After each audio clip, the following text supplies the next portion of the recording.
Hello students, कैसे हो आप? होप सो आप सभी अच्छे होंगे। मैं हूं सिमर और स्वागत है आपका आपके अपने channel light house of math पे। स्टूडेंट्स, आपको पता ही है कि हम नंबर थ्योरी कंटिन्यू कर रहे हैं। इससे पहले 2 वीडियोस नंबर थ्योरी पर ऑलरेडी अपलोड हो चुकी हैं। अगर किसी स्टूडेंट ने अभी तक वो वीडियोस नहीं देखी तो प्लीज़ ये वीडियो देखने से पहले आप वो वीडियोस ज़रूर देख कर आना, क्योंकि वो बेसिक्स है, तभी आपको ये आज का टॉपिक समझ आ पाएगा। चलो शुरू करते हैं हम आज का टॉपिक। आज हम करेंगे कॉन्ग्रुएंस। कॉन्ग्रुएंस क्या होता है? Let a and b be 2 integers and n be any positive integer such that n divides a minus b, then a is said to be congruent to b modulo n and is written as A congruent to B mod n. इसका मतलब क्या है कि अगर हम ए को divide करें N से, देन आपका रिमाइंडर क्या आ जाए? बी। क्लियर? तो उसको आप कैसे रिप्रेजेंट करोगे? A congruent to B mod N, इस तरह से रिप्रेजेंट करोगे। तो देखो, आपको पता ही है, अगर हम ए में से उसका ये रिमाइंडर माइनस कर दें तो क्या होगा? एन उसका पूरा का पूरा डिवाइड करेगा, n divides a minus of b होगा। बी आपका इस कॉन्ग्रुएंस में ये बी रिमाइंडर होता है और ये ए क्या होता है? आपका डिविडेंड होता है, और एन क्या होता है? आपका डिवाइजर होता है, जिसे आप डिवाइड करोगे। If n does not divides a minus b, if n doesn't divides a minus b, then a is said to be incongruent to b modulo n। तो उसको हम क्या बोलेंगे? इनकॉन्ग्रुएंट। और इनकॉन्ग्रुएंट का साइन क्या होगा? ये 3 लाइन्स लगाकर उसको आपने ऐसे काट देना है। Is written as A congruent incongruent to B mod N. जैसे हम एग्जांपल्स करते हैं, 13 इज कॉन्ग्रुएंट टू 3 मॉड 5। 13 को डिवाइड किया आपने 5 से, तो रिमाइंडर आपका क्या आ गया? 3 आता है। ठीक है, इसको लिखोगे 13 कॉन्ग्रुएंट टू 3 मॉड 5। इसका मतलब क्या है? 5 डिवाइड्स 13 माइनस रिमाइंडर कर दो 3, 5 डिवाइड्स 10 होगा। नेक्स्ट एग्जाम्पल देखो, 13 कॉन्ग्रुएंट टू -2 मॉड 3। 31 को डिवाइड किससे करोगे आप? 3 से। 31 को डिवाइड करोगे आप 3 से, 3 से डिवाइड किया तो रिमाइंडर आपके पास बचता है 1। यहाँ पर रिमाइंडर तो 1 बचा, लेकिन यहाँ पर आपने लिखा -2। ये कैसे लिखा? आप प्लस में भी लिख सकते हो, माइनस में भी लिख सकते हो। प्लस में आप कैसे लिखोगे कि जैसे आपके ये 1 था, आपको ऐसे भी लिख सकते हैं, ये 31 कॉन्ग्रुएंट टू 1 मॉड 3, ऐसे प्लस में लिख सकते थे। अगर आपने माइनस में लिखना है तो माइनस में कैसे लिखा जाएगा? जो रिमाइंडर है ना 1 में से आप 3 को माइनस कर दो। ठीक है, तो कितना आ गया? -2। दूसरा तरीका आपका लिखने का ये है। तो 3 डिवाइड्स 31 माइनस -2 मीन्स 31 प्लस 2 कितना हो जाएगा? 33। 3 डिवाइड्स 33। नेक्स्ट देखो, 15 इनकॉन्ग्रुएंट टू 1 मॉड 6। 15 को डिवाइड करो आप 6 से, तो रिमाइंडर आपके पास कितना आता है? 3 आता है, 1 नहीं आता रिमाइंडर। क्लियर? तो इसका मतलब क्या हो गया? 15 इनकॉन्ग्रुएंट टू 1 मॉड 6। तो इसको आप कैसे लिख पाओगे?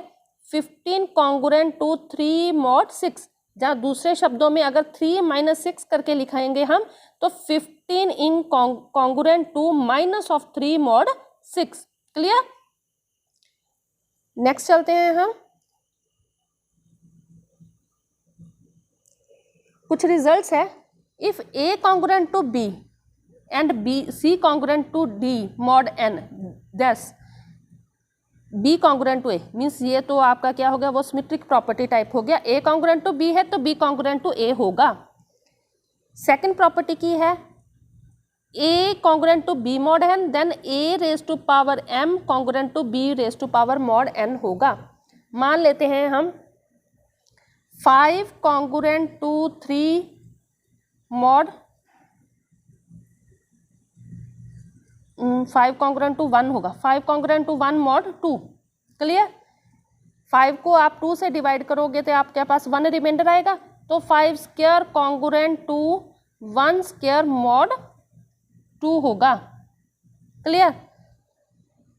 ए कॉन्ग्रुएंट टू बी है, सी कॉन्ग्रुएंट टू डी है, then a c congruent to b d होगा mod n. A plus minus c और बी प्लस माइनस डी भी कॉन्ग्रुएंट होगा, और उन दोनों के साथ आप कुछ के मल्टीप्लाई कर दो, देन भी वो कॉन्ग्रुएंट होंगे एक दूसरे के। ये तो आप रिजल्ट्स है, हो सकता है कहीं यूज हो, हम डायरेक्ट यूज करेंगे इनको। नेक्स्ट है if A congruent to B mod n and a n का जीसीडी और बी एन का जीसीडी दोनों का सेम है, मीन्स ए का एन के साथ और बी का एन के साथ ये जीसीडी इनका सेम आता है, ठीक है। अगर ये कॉन्ग्रुएंस में होते हैं तब ये सेम आता है, लेकिन इसका कन्वर्स ट्रू नहीं होता। कन्वर्स में क्या कहते हैं कि अगर ये जीसीडी इनका सेम है तो हम बोल सकते हैं कि ये कॉन्ग्रुएंट होंगे, नहीं ऐसा नहीं बोल सकते। अगर लेकिन कॉन्ग्रुएंट है तो इनका जीसीडी सेम होगा, ये रिजल्ट ट्रू है। इसके बाद ये क्वेश्चन है, क्वेश्चन हम बाद में करते हैं, पहले फर्मेट्स थ्योरम की हम स्टेटमेंट करते हैं। आयलर फर्मेट्स थ्योरम क्या बोलते हैं, ये दोनों इंपॉर्टेंट थ्योरम्स है, तीनों इंपॉर्टेंट थ्योरम्स है।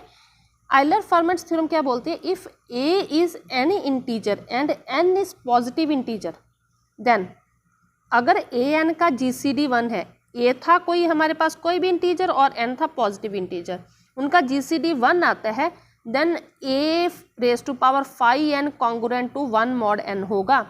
फाई एन हमारे पास क्या था, फाई एन हम ऑलरेडी लास्ट वीडियो में कर चुके हैं कि फाई एन हमारे पास आयलर फाई फंक्शन होता है, और ये क्या होता है, less than equals to n और को प्राइम टू एन, जो इंटीजर्स होते हैं को प्राइम टू एन उनकी गिनती बताता है हमें। क्लियर? अगर किसी को ये नहीं समझ आया तो प्लीज़ ये मेरी दूसरी वीडियो वहाँ पर जरूर देखना, जिसका लिंक मैं आपको ऊपर आई बटन में दे रही हूँ, तो वहाँ से आप जरूर समझ लेना कि फाई एन क्या होता है। हाँ जी, A raise to power phi N congruent to 1 mod N, तो ये रिजल्ट आपका ट्रू होगा। फाई एन निकालना सीख लेना। फर्मेट्स थ्योरम क्या कहती है, फर्मेट्स थ्योरम बिल्कुल सेम ऊपर वाली, लेकिन यहाँ पर क्या है, प्राइम आ गया।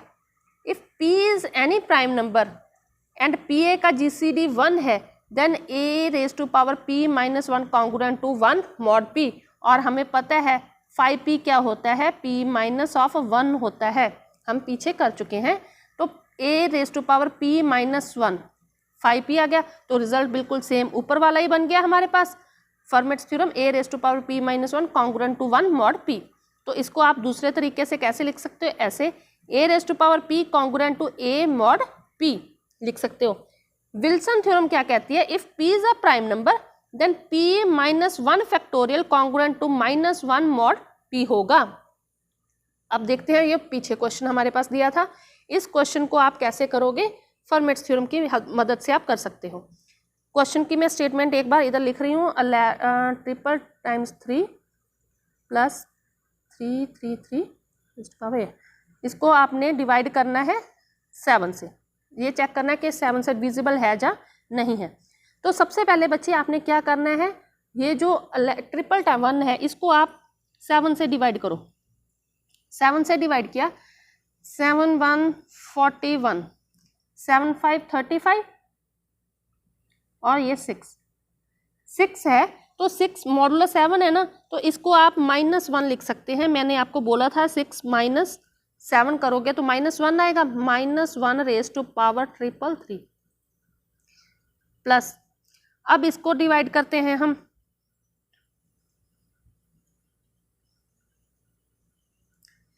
हाँ जी, हम अब इसको डिवाइड करेंगे 333 को आप 7 से डिवाइड करो, 7 4 28, 53, 7 6 या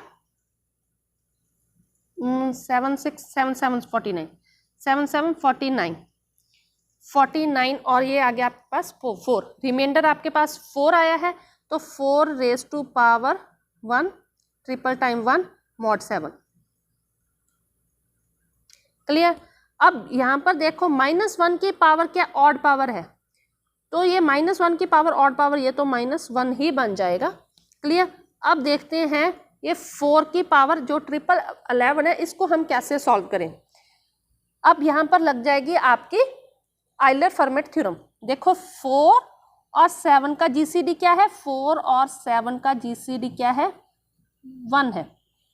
और फर्मेट थ्योरम आपको क्या बताती है, 4 रेज टू पावर 5 n यहाँ पर क्या है 7 कॉन्ग्रुएंट टू 1 मॉड 7। ये होगा। 5 7 कैसे निकालेंगे हम? 5 7 निकालने के लिए हम क्या करेंगे? 7 के फैक्टर्स क्या होंगे? 3 प्राइम फैक्टर्स, 3 इंटू 1, तो ये क्या हो जाएगा? Just 7 minus 1 equals to 6। 5 7 आपका आ जाएगा 6 आ जाएगा। क्लियर? हाँ जी, 5 7 आपका 6 आ गया, तो इसका मतलब हो गया 4 raise to power 6 congruent to 1 mod 7 है। ठीक है, तो यहाँ पर हमारे पास पावर क्या है? 1 है, यहाँ पर पावर 6 है, तो 1 को आप 6 से डिवाइड कर लो। 6 1 6 51, 6 8 48, तो पावर आ गया आपके पास नीचे, रिमाइंडर आ गया अपने पास 3 आ गया। ठीक है, तो मीन्स आपका क्या होगा? 4 raise to power 6 into 18 into 4 power 3 mod 7 minus 1 plus 4 की पावर 6, ये 1 था, 1 की पावर ऑड करोगे तो ये क्या हो जाएगा? 1, तो मीन्स आपके पास बच गया 4 raise to power 3 mod 7। Clear? तो ये बन गया -1। अब 4 4 या 16 इंटू 4 क्या होता है? 64। 64 को आप अगर 7 से डिवाइड करते हो तो आपके पास क्या बचता है? 64 को 7 से डिवाइड करोगे 9 63, तो 1 रिमाइंडर बचता है आपके पास, तो यहाँ पर आ जाएगा 1 मॉड 7, तो ये हो गया आपके पास 0 मॉड 7, रिमाइंडर आपके पास 0 बच गया। तो इसका मतलब क्या है? 7 डिवाइड कर रहा है, जो आपकी ये स्टेटमेंट गिवन थी। क्लियर? नेक्स्ट हम करते हैं, हाँ जी, फर्मेट्स थ्योरम से लास्ट डिजिट फाइंड करना है 3 रेज़ टू पावर 400 का। वैसे तो बच्चे मैं इसके लिए आपको एक अलग से वीडियो बना चुकी हूँ, जिसका लिंक मैं आपको डिस्क्रिप्शन में भी दे रही हूँ और ऊपर आई बटन में भी दे रही हूँ, वो देख लेना। उसमें मैंने पूरे 1 से लेकर 9 डिजिट्स तक जितने भी नंबर्स हैं, उनकी कितने भी पावर हो, उनका लास्ट डिजिट कैसे फाइंड करना है, वो ऑलरेडी मैं आपको वहाँ पर समझा चुकी हूँ। लेकिन फिर भी यहाँ पर हम 1-2 क्वेश्चंस करते हैं। यहाँ पर हम आइलर थ्योरम और फर्मेट्स थ्योरम की हेल्प से करेंगे। आपने क्या करना है कि लास्ट डिजिट इसका फाइंड करना है ना, तो आप क्या करो, 3 का और 10 का जीसीडी चेक करो। सबसे पहले 3 और 10 का जीसीडी 1 है, ठीक है जी। अगर 1 है तो क्या करो आप 400 को, जो इसकी पावर थी 400 को डिवाइड कर दो 4 से, तो रिमाइंडर कितना आएगा? पता ही है, 0 आएगा। तो 3 रेज़ टू पावर 0 कर दो, जितना रिमाइंडर है। किसी की भी पावर आप अगर 0 करोगे तो 1 आ जाएगा, तो 3 1 आपका आंसर होगा। तो लास्ट डिजिट इसका क्या होगा? आपका 1 होगा। Last digit of 7 raise to power 300, 7 और 10 का जीसीडी 1 है, ठीक है जी। और 300 को आप अगेन 4 से डिवाइड करोगे, तब आपके पास रिमाइंडर 0 बचता है। तो 3 raise to power 0 congruent to 1, तो अगेन आपका आंसर इस क्वेश्चन का आएगा 1। इसका लास्ट डिजिट क्या होगा? 1 होगा। Then the digit in the unit place in the 7 raise to power 289 क्या होगा? अब 7 और 10 का जीसीडी अगेन 1 है, ठीक है। 789 को आप 4 से डिवाइड करोगे तो रिमाइंडर आपके पास 1 बचता है। 7 raise to power 289 congruent to 7, remainder जो था। अब ये 7 जो है वो 10 से कम है ना, तो आप यहाँ पर ही छोड़ दो, तो इस क्वेश्चन का आंसर आएगा आपके पास 7। तो इसका जो यूनिट डिजिट होगा वो क्या होगा? आपका 7 होगा। नेक्स्ट देखते हैं, unit digit in 7 raise to power 37 क्या होगा? यहाँ पर 13 और 10 का जीसीडी 1 है, तो आप अगर 13 को 10 से डिवाइड करोगे तो रिमाइंडर आपका क्या बचेगा? 1 बचेगा। क्लियर? तो 13 पावर 1 हो गया, 13 पावर 1 हो गया। अब 13 क्या है? 10 से बड़ा है, तो इसको डिवाइड कर दो अगेन 13 को आप 10 से, तो आपके पास 3 रिमाइंडर बचेगा। तो 3 आपका आंसर होगा। इसका जो लास्ट डिजिट होगा वो क्या होगा? 3 होगा। अब लास्ट 1 डिजिट तो देख लिया। नेक्स्ट क्वेश्चन में है last 2 digit in the power of 3 raise to power 400। अब आपने क्या करना है? लास्ट 2 डिजिट है तो आपने 100 के साथ जीसीडी देखना है। 100 के साथ जीसीडी 1 है, तो जितनी पावर है उसको आपने 40 से डिवाइड करना है। 40 से डिवाइड किया 400 को, तो आपके पास रिमाइंडर बचता है 0। तो 3 raise to power 0 congruent to 1 था। अब लेकिन 2 डिजिट पूछा था, तो यहाँ आपने कर देना है 0 1 मॉड 100। तो आपका जो लास्ट 2 डिजिट होंगे वो क्या होंगे, 0 1 होगा। लास्ट 3 डिजिट पूछ लिए in the this in the expansion of this, then 3 और 1000 का जीसीडी फाइंड करो, वो कितना है 1 है। तो अब अपने 400 को डिवाइड किससे करना है, 400 से ही डिवाइड करना है। तो आपके पास जो रिमाइंडर है यहाँ पर 0 बचता है। तो 3 raise to power 0 congruent to 1 था, तो लेकिन लास्ट 3 पूछे थे, तो ट्रिपल डबल टाइम 0 एंड 1 ये आपका आंसर होगा। लास्ट 3 डिजिट 0 0 1 होंगे। Next, when 2 raised to power 301 is divided by 5, the least positive remainder is, क्या होगा, इस टर्म को आपने 5 से डिवाइड करना है, तो रिमाइंडर आपने को बताना है क्या होगा। तो इसके लिए आपको 3 स्टेप्स करने होंगे। सबसे पहला स्टेप क्या होगा, आपने जिससे डिवाइड करना है ना उसका 5 निकाल दो। 5 निकाल रहे तो 5 क्या होगा, 5 तो प्राइम है, 5 - 1 4 होगा, ठीक है। और जितना भी ये आया होगा आपका आंसर, उससे आपने जो 2 की पावर है मीन्स यहाँ 301 है उससे डिवाइड करो। तो 301 को 4 से डिवाइड किया तो रिमाइंडर आपके पास यहाँ पर बचता है 1 बच जाता है। क्लियर। तो आपने क्या करना है, अब 2 की पावर 1 कर दो। 2 की पावर 1 की 2 पावर 1 कॉन्ग्रुएंट टू कितना होगा, 2 होगा मॉड 5, क्योंकि ये 5 से कम है तो यहाँ पर 2 ही आ जाएगा। तो आपका रिमाइंडर कितना बचेगा, 2 बचेगा। इसका आंसर होगा आपका 2।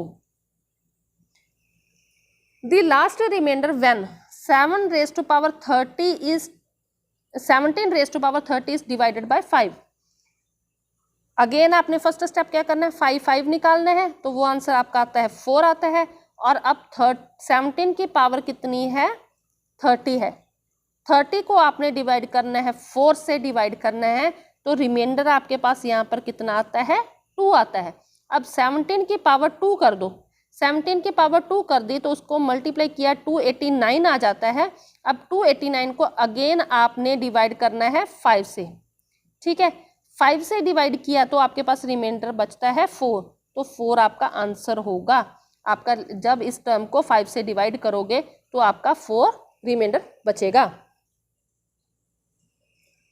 When 2 raised to power 100 is divided by 11, then reminder क्या होगा।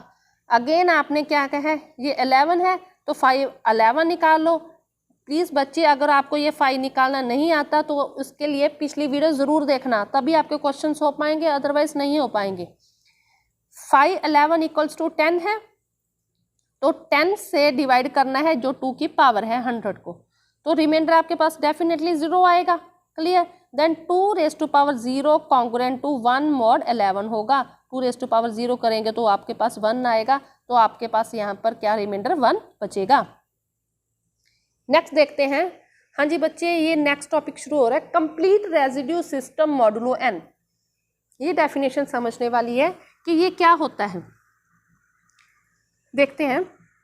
Any n integers which are incongruent mod n are said to form complete residue system modulo n। क्या है, देखो बच्चे, अगर आप n से डिवाइड कर रहे हो किसी भी नंबर को, तो रिमाइंडर जो होता है वो हमेशा क्या होता है, कम होता है जिससे आप डिवाइड करते हो। जैसे मान लो मैं यहाँ से पर डिवाइड कर रही हूँ, 5 से डिवाइड कर रही हूँ, किसी को भी नंबर को डिवाइड कर रही हूँ, मान लो मैं 82 को 23 को कर रही, ठीक है। तो मेरे पास यहाँ पर रिमाइंडर कितना आएगा, 3 आएगा। तो जो रिमाइंडर मेरा होगा वो हमेशा क्या होगा, 5 से कम ही होगा ना। रिमाइंडर डिविडेंड से हमेशा क्या होगा, डिवाइजर से हमेशा क्या होगा, कम होगा। क्लियर। तो मेरे रिमाइंडर्स क्या आ सकते हैं, 0 आ सकता है, 1 आ सकता है, 2 आ सकता है, तो n-1 तक। अगर मैं n से डिवाइड करती हूँ तो मेरे ये रिमाइंडर्स आ सकते हैं 0 1 2 अप टू n-1। क्लियर। तो मेरे पूरे रिमाइंडर्स का जो सेट बन गया उसको मैं क्या बोल लूँगी, complete residue system mod n। Means पूरे रिमाइंडर्स का सेट होगा, उसको हम बोलते हैं complete residue system mod n। ठीक है जी। और अब उसके बाद देखो, जो मेरे पास ये सेट आ गया ना, अब इसके हर एक एलिमेंट में मैं कोई एक फिक्स नंबर अगर मैं ऐड कर दूं या उसमें से माइनस कर दूं फिक्स, तो वो क्या होगा, वो एक नया मेरे पास complete residue system mod n बन जाएगा। जैसे यहाँ पर देखो एग्जाम्पल, मॉड 5 के कंप्लीट रेजिड्यू सिस्टम क्या होगा 0 1 2 3 4। ठीक है जी, 5 से कम तक लेना है, ये आपका कंप्लीट रेजिड्यू सिस्टम बन गया। और अब इसमें मैं कोई फिक्स नंबर ऐड कर दूं या फिक्स नंबर माइनस कर दूं सभी में से, तो क्या हो, वो मेरा नया कंप्लीट रेजिड्यू सिस्टम मॉड 5 बन जाएगा। यहाँ पर मैं क्या करें, 0 में 5 प्लस कर दिया तो 5 हो गया, 1 में 5 प्लस किया तो 6 हो गया, 2 में 5 प्लस किया तो 7 हो गया, 3 में 5 प्लस किया 8 हो गया, 4 में 5 प्लस किया तो 9 हो गया। तो ये एक नया कंप्लीट रेजिड्यू सिस्टम बन गया। मैं कुछ माइनस भी कर सकती हूँ, कुछ प्लस भी कर सकती है। ऐसे ही अगर मैं 5 में और 5 ऐड कर दूँ तो मेरे पास क्या आ जाएगा, 10 आ जाएगा। ठीक है जी, 11 12 13 14, तो मेरे पास ये क्या नया कंप्लीट रेजिड्यू सिस्टम होगा, और उसको मैं कंप्लीट रेजिड्यू सिस्टम को CRS से डिनोट करेंगे। थ्योरम भी यह है, देखो, if A1 A2 AN is complete residue system mod n, then A1 plus minus A, A2 plus minus A, AN plus minus A is complete residue system mod n। Clear, hope so आपको समझ आ गया होगा ये। Next देखते हैं reduced residue system modulo n। ये क्या होगा, any phi n integers which are incongruent mod n are said to form reduced residue system mod n। ये बच्चे कुछ नहीं है, बस जस्ट क्या है, जो आपका complete residue system mod n आया था ना, इसमें से आपने वो नंबर्स उठा लेने हैं जो n के साथ क्या है, जिनका GCD 1 है। क्लियर, आपने सिर्फ वो उठाने हैं। जैसे 10 का GCD, 10 का कंप्लीट रेजिड्यू सिस्टम में क्या आ सकते हैं, 0 टू लेकर 1 टू लेकर 9 तक आ सकते हैं ना कंप्लीट रेजिड्यू सिस्टम में। तो 0 से लेकर 9 तक जो 10 के साथ जिनका GCD 1 है, तो वो रिड्यूस्ड रेजिड्यू सिस्टम में आ जाएंगे। 1 का GCD 10 के साथ 1 है, 3 का GCD 10 के साथ 1 है, 7 का GCD 10 के साथ 1 है, 9 का GCD 10 के साथ 1 है। तो ये आपका बन गया reduced residue system mod n। Note देखते हैं, a reduced residue system mod m can be obtain from a complete residue system mod n by picking those residues classes which are prime to m। ठीक है जी, ये complete residue system से ही हमने उठा लिया जिनका क्या है m के साथ प्राइम, वो जो प्राइम है। Clear, two reduced residue systems mod m must have same number of elements. अगर हमारे पास 2 रिड्यूस्ड रेजिड्यू सिस्टम्स हैं तो क्या होंगे, उनके सेम नंबर ऑफ एलिमेंट्स होंगे। नेक्स्ट देखते हैं, the number of elements in a reduced residue system mod m is denoted by phi m। कितने नंबर होंगे, जैसे यहाँ पर देखो, जो मैंने एग्जांपल ली थी मॉड 10 की, तो यहाँ पर 4 आए थे ना रिड्यूस्ड रेजिड्यू सिस्टम में। अगर हमने ये फाइंड करना हो कि कितने रिड्यूस्ड रेजिड्यू सिस्टम में कितने नंबर आएंगे मॉड n के, तो उसका जस्ट phi n निकाल दो, इतने नंबर ऑफ एलिमेंट्स आएंगे। जैसे phi 10 क्या होता है, phi 10 क्या होता है, 10 की जो फैक्टर्स होते हैं, प्राइम फैक्टर्स के होते हैं, 2 into 5 होते हैं। तो phi 10 कैसे निकालोगे, 2 - 1 5 माइनस ऑफ 1। ठीक है, 2 - 1 कितना हो गया 1, 5 - 1 4, तो 4 आएगा। तो यहाँ पर देखो गिनती 4 ही आई, 1 3 7 और 9, गिनती हमारे पास 4 आई है। Next, linear congruences. हाँ जी, लीनियर का मतलब बच्चे वो होता है ना जब x की कोई पावर नहीं होती। यहाँ पर देखो x की कोई पावर नहीं है। ठीक है, तो यहाँ से आ गया आपके पास linear. The linear congruence defined by ax congruent to b mod m where a b m are fixed integers होंगे। ठीक है, विद m क्या होगा, पॉजिटिव होगा हमेशा, and m does not divides a and x is unknown और variable होगा। अगर ये सभी कंडीशंस फोल्ड होती हैं तो हम उसको क्या बोलेंगे, लीनियर कॉन्ग्रुएंस बोलेंगे। और m डिवाइड करेगा ax माइनस ऑफ b को। ठीक है, तो सोल्यूशन इसका क्या होगा, जो नंबर्स x की वैल्यूज पुट करने के इस कॉन्ग्रुएंस को सेटिस्फाई करेंगे तो वो क्या हो जाएंगे, इसके सॉल्यूशंस बन जाएंगे। Any value x which satisfies 1 is called a solution of the congruence. Clear, अब कॉन्ग्रुएंट सॉल्यूशंस और इनकॉन्ग्रुएंट सॉल्यूशंस, ये भी समझने वाली बात है, इसको ध्यान से सुनना बच्चे। क्या है जी ये चीज, कॉन्ग्रुएंट सॉल्यूशंस क्या होते हैं, integers that satisfy a given linear congruence modulo m and belong to the same residue class are called congruent solutions. वो सारे सॉल्यूशंस जो कि सेम रेजिड्यू क्लास को बिलोंग करते हैं उनको हम बोलेंगे कॉन्ग्रुएंट सॉल्यूशंस। इनकॉन्ग्रुएंट सॉल्यूशंस क्या होंगे, integers that satisfy a linear congruence modulo m and belong to different residue class modulo m are called the incongruent solutions. Solutions तो आपको पता है, लेकिन ये सेम रेजिड्यू क्लास और डिफरेंट रेजिड्यू क्लास क्या है, ये बात हम पहले समझ लेते हैं कि ये क्या है। देखो बच्चे, पहले एग्जाम्पल की मदद से हम समझेंगे इस चीज़ को। क्या है, 2x कॉन्ग्रुएंट टू 6 mod 8 है, 2x कॉन्ग्रुएंट टू 6 mod 8 है। इसके सॉल्यूशंस क्या होंगे, यहाँ पर x की वैल्यू आप पुट करके देख लो। कौन सी वैल्यूज पुट करोगे आप, 0 से लेकर 7 तक आप पुट करके देख लो, इनमें से कोई ना कोई सेटिस्फाई करेगा। तो यहाँ पर जो सेटिस्फाई कर रहा है x = 3 कर रहा है और x = 7 कर रहा है, मीन्स इसके क्या होंगे, 2 सॉल्यूशंस होंगे। ठीक है, पुट 0 से लेकर 7 तक आपके पास जितने सॉल्यूशंस आए वो आपके क्या होंगे, इनकॉन्ग्रुएंट सॉल्यूशंस होंगे। क्लियर। अब क्या है, x = 3 ले लिया, उसकी क्लास बनाएंगे हम। कैसे क्लास बनाएंगे, अब 3 में आप जो 8 था ना, 3 में 8 प्लस करते जाओ और 3 में 8 माइनस करते जाओ, तो वो आपके पास पूरी 3 की रेजिड्यू क्लास बन जाएगी। 3 + 8 कितना होगा, 11, 11 + 8 19, 19 + 8 27। Clear. Similarly 3 - 8 -5, -5 - 8 -13 and so on. ये पूरी बन गई आपके पास 3 की रेजिड्यू क्लास। सिमिलरली 7 की रेजिड्यू क्लास क्या होगी आपके पास, 7 में आप 8 प्लस करते जाओ, 7 + 8 15 + 8 23, 23 + 8 जो भी आएगा, 7 - 8 -1 -1 -8 -9 -9 of 17 -8 -17। अब यहाँ तक आपको क्लियर हो गया।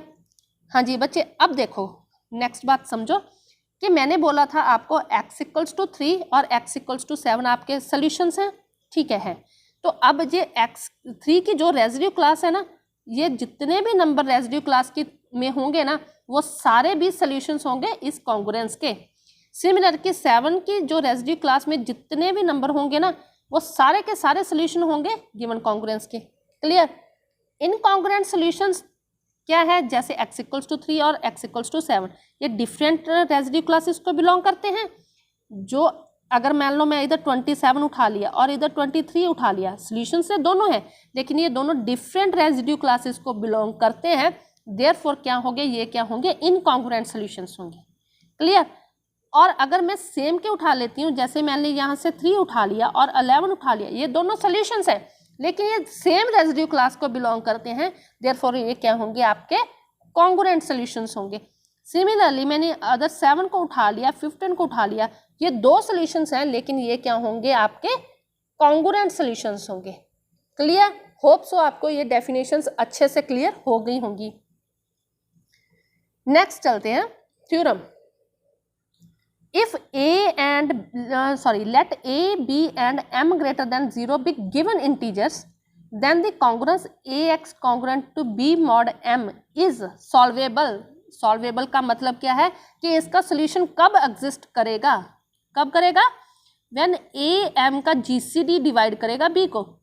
ये a है और ये m है, इन दोनों का gcd जो भी आएगा वो b को डिवाइड करे, तभी इसका solution आएगा। क्लियर। और and has exactly am incongruent solutions, और सॉल्यूशन तो आएगा, और कितने नंबर ऑफ सॉल्यूशंस आएंगे, जो इनका जीसीडी आया था, a और m का जीसीडी आया था, उतने नंबर ऑफ सॉल्यूशंस होंगे आपके इनकॉन्ग्रुएंट सॉल्यूशंस। क्लियर। हाँ जी, incongruent solutions can be found by the formulas this. अगर आपको मान लो एक इनकॉन्ग्रुएंट सॉल्यूशन मिल गया, ठीक है, तो बाकी के इनकॉन्ग्रुएंट सॉल्यूशंस आप उसी से ही फाइंड कर सकते हो। वो कैसे, मान लेते हैं आपको x0 एक इनकॉन्ग्रुएंट सॉल्यूशन मिल गया, ठीक है, देन नेक्स्ट सॉल्यूशन कितना होगा, x0 + m, m क्या था, मॉडुलो m वाला था, और d क्या था आपका जीसीडी, x0 + m/d कर दो तो आपको नेक्स्ट सॉल्यूशन मिल गया।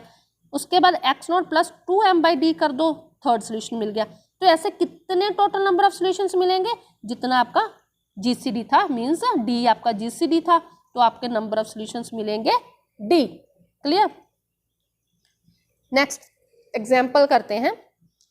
Find all solutions of the congruences. हाँ जी, हमने इसके कॉन्ग्रुएंस के पूरे सॉल्यूशंस फाइंड करने हैं। 15x कॉन्ग्रुएंट टू 12 mod 36 के। तो पहले बात तो हमने ये चेक करना कि इसका सॉल्यूशन एग्जिस्ट करेगा भी या नहीं करेगा। तो वो कंडीशन क्या थी, 15 और 36 का आपने जीसीडी फाइंड करना है। जीसीडी आ गया 3 आ गया, तो ये जो जीसीडी था वो 12 को क्या करता हो, डिवाइड करता हो। 3 डिवाइड्स बाय 12 है, ठीक है, कंडीशन सेटिस्फाई हो रही है, तो यह क्या होगा, आपका सोल्यूशन इसका एग्जिस्ट करेगा, ठीक है। और दूसरी बात क्या थी कि कितने सॉल्यूशंस आएंगे आपके पास, जितना आपके पास जीसीडी होगा इतने आपके पास इनकॉन्ग्रुएंट सॉल्यूशंस आएंगे। The congruence is solvable and has exactly 3 incongruent solutions.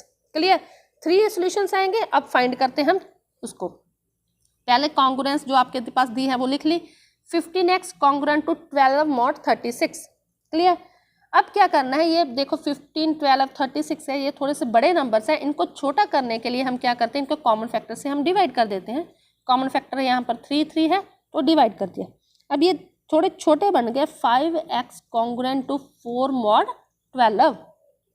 ठीक है, अब आपने क्या करना है, mod 12 है ना, तो 0 से लेकर 11 तक पुट करके देखो, इनमें से कोई ना कोई आपको सेटिस्फाई कर जाएगा। एक भी आपको सोल्यूशन मिल गया तो बाकी आप हम फाइंड कर लेंगे। यहाँ पर 8 पुट करके आपको सोल्यूशन मिलेगा। 5 8 40 होता है, 40 माइनस 4 कितना होता है, 36, और 12 36 को डिवाइड करता है, तो आपके पास आ जाएगा x not equals to 8 incongruent solution एक मिल जाएगा आपको। क्लियर, अगर एक मिल गया तो आपको टोटल कितने हैं, 3 हैं, एक तो मिल गया, 2 ही और फाइंड करने हैं, तो वो क्या फॉर्मूला होगा, x नॉट एक आपको मिल गया, तो दूसरा होगा x naught plus m by d, तो तीसरा हो गया x naught plus 2m by d. अब फाइंड करते हैं, x नॉट प्लस m की वैल्यू कितनी थी, 36 जो मॉड m होता है, और d आपके पास जो क्या था इनका GCD 3। Then x naught plus 2 into m की वैल्यू अगेन यहाँ पर कितनी होगी, 36, और 3 इनको सॉल्व कर देना तो आपके पास आ गया 8, 20 और 32 आंसर आ जाएंगे। आपके पास 3 सॉल्यूशंस मिल गए।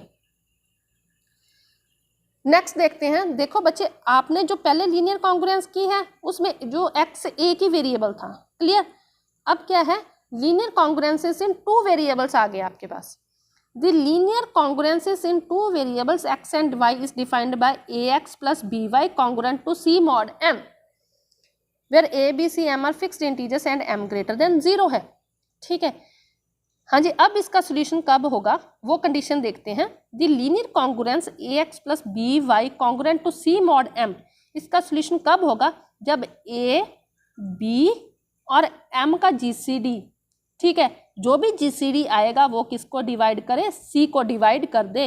अगर ये आपके पास कंडीशन सेटिस्फाई होते हैं तो इसका सोल्यूशन एग्जिस्ट करेगा। क्लियर, और अब देखते हैं हमारे पास कितने नंबर ऑफ सॉल्यूशंस आएंगे। इफ am का GCD 1 है जहाँ bm का GCD मीन्स इनके साथ a का g और m का देख लो, जहाँ bm का देख लो। क्लियर, a का GCD अगर 1 है then the linear congruence ax plus by congruent to c mod m has कितने सॉल्यूशंस होंगे, m सॉल्यूशंस होंगे। ठीक है बच्चे, कंफ्यूज ना होना, जो पीछे हमने कॉन्ग्रुएंस की थी ना, देखो ये की थी, यहाँ पर क्या था हमारे पास, कितने नंबर ऑफ सॉल्यूशंस होते थे, जितना GCD आता था a और m का, जितना GCD आता था उतने नंबर ऑफ सॉल्यूशंस होते थे। लेकिन यहाँ पर क्या है हमारे पास, मॉड m, जितना मॉड m है ना उतने इनकॉन्ग्रुएंट सॉल्यूशंस होंगे। वो भी कब, जब a और m का GCD 1 होगा, जहाँ b और m का GCD 1 होगा। ठीक है, अगर GCD 1 नहीं है ना तो वो कुछ और आएगा, वो आगे चलकर हम करेंगे। इसकी हम एक एग्जाम्पल कर लेते हैं पहले। हाँ जी, एग्जाम्पल क्या है, 3x minus 7y congruent to 11 mod 13। अब देखो 3, 7 और 13 का GCD ले लिया, 1 आ गया। क्लियर, तो 1 डिवाइड्स है 11, कंडीशन सेटिस्फाई कर रही है, इसका मतलब इसका सोल्यूशन एग्जिस्ट करेगा। और वो सोल्यूशन कितना होगा यहाँ से देख लेते हैं। 3 और 13 का GCD कितना है, 1 है ना। ठीक है, तो कितने इनकॉन्ग्रुएंट सॉल्यूशंस होंगे आपके पास, मॉड 13 मीन्स 13 सॉल्यूशंस मिलेंगे आपको यहाँ से। क्लियर, GCD वो कंफ्यूज ना होना, यहाँ पर 1 नहीं मिलेगा, यहाँ पर 13 मिलेंगे। हाँ जी, अब इसको देखते हैं हम कैसे करेंगे। 3x को एक साइड पर रख लो, y वाली टर्म को आप दूसरी साइड पर ले जाओ, means 11 plus 7y mod 13। Clear, अब इसके बाद आपने क्या करना है, जैसे यहाँ पर 3x है, यहाँ पर 11 और 7 है, आपने इसको मीन्स सेम मल्टीपल्स टाइप बना लेना है। क्लियर, मीन्स 3 है तो वो 3 के मल्टीपल्स हों जो हम इसको बाद में 3 से डिवाइड कर पाएँ। वो कैसे बनाएंगे हम देखो, ये 11 है ना, 11 में आप कुछ मॉड 13 है तो मॉड 13 कुछ प्लस करके देख लो, कुछ माइनस करके देख लो, तब कुछ ना कुछ आपको नंबर ऐसा मिल जाएगा सच दैट वो क्या हो, जैसे यहाँ पर 3 स्मॉल था ना तो वो 3 से डिवाइड वगैरह कुछ हो जाए। तो मैंने क्या 11 में 13 प्लस कर दिया तो वो 24 होता है, डिवाइड हो जाएगा। अब यहाँ पर नेक्स्ट देखो 17 है, ठीक है, तो 17 यहाँ पर रिमाइंडर है तो 13 मॉड था ना तो 7 माइनस 13 कर दो तो आपके पास -6 आ जाता है। अब ये क्या हो गए, सारे के सारे क्या बन गए आपके पास 3 के मल्टीपल्स बन गए, ठीक है। तो 3 से डिवाइड कर दिया तो 8 congruent to x congruent to 8 minus of 2y आ गया आपके पास। क्लियर, ये थोड़ी जो इक्वेशन है उसको सिंप्लीफाई कर लिया। अब आपने क्या करना है, y की वैल्यूज पुट करनी है 1 बाय 1। कौन सी वैल्यूज पुट करनी है, 0 से लेकर 12 तक सारी वैल्यूज पुट करनी है, क्योंकि हमारे पास टोटल नंबर ऑफ सॉल्यूशंस आएंगे 13। क्लियर, तो जब y की वैल्यू हम 0 पुट करते हैं यहाँ पर तो x की वैल्यू 8 मिल गई, y की वैल्यू 2 पुट करते हैं, 2 टू द 4, 8 माइनस 4 कितना हो गया, सॉरी y की वैल्यू हम 1 पुट कर रहे हैं तो 2 1 ज़ा 2, 8 माइनस 2 हो गया 6। y की वैल्यू 2 पुट करें, 2 टू या 4, 8 माइनस 4 कितना हो गया 4। सिमिलरली सारी वैल्यूज पुट करके हमारे पास x की ये वैल्यूज मिल गई। तो अब सोल्यूशन को हम कैसे लिखेंगे, ऐसे टप्पल बना कर लिख दो, x की वैल्यू 8 है तो y की वैल्यू 0 है, x की वैल्यू 6 है तो y की वैल्यू 1 है, x की वैल्यू 4 है तो y की वैल्यू 2 है। तो टोटल नंबर ऑफ सॉल्यूशंस हमें मिल गए 13। क्लियर, नेक्स्ट चलते हैं रिजल्ट। अब ये देखो मैंने बच्चे आपको यहाँ पर बोला था ना कि अगर AM और का GCD 1 जब BM का GCD 1 ना हो तब हमारे पास कितने नंबर ऑफ सॉल्यूशंस आएंगे, तो वो रिजल्ट ये है। The linear congruence AX plus BY congruent to C mod M has exactly DM in congruent solutions where D क्या होगा, ABM का GCD होगा provided D divides C। ठीक है, provided D divides C means solution exist करता होना चाहिए। अगर सोल्यूशन एग्जिस्ट कर रहा है और इनका GCD 1 नहीं है then total number of incongruent solution क्या होंगे, GCD इंटू मॉड M, जो हमारे पास मॉड M था, D into M total number of incongruent solutions होंगे आपके पास। होप सो स्टूडेंट्स आपको आज का लेक्चर समझ आ गया होगा। अगर आपको ये अच्छा लगा, अच्छी लगी आपको वीडियो, तो प्लीज़ ये आप अपने फ्रेंड्स के साथ शेयर ज़रूर करें और प्लीज़ आप मुझे कमेंट सेक्शन में लिखकर ज़रूर बताएं कि आपको ये वीडियो कैसे लगी। बच्चे एक वीडियो को तैयार करने में, लेक्चर तैयार करने में बहुत टाइम लगता है, बहुत मेहनत करनी पड़ती है, तो प्लीज़ आप मुझे ये फीडबैक ज़रूर दें कि आपको ये वीडियो कैसे लगी। और अगर आपने अभी तक मेरा चैनल सब्सक्राइब नहीं किया तो मेरे चैनल को सब्सक्राइब करें और साथ ही दिए हुए बेल आइकन को भी प्रेस करें ताकि आपको हर एक वीडियो की नोटिफिकेशन सबसे पहले मिल सके, क्योंकि ऐसे ही मैं आपके लिए अच्छी अच्छी वीडियोस लेकर आती रहूँगी। Thank you.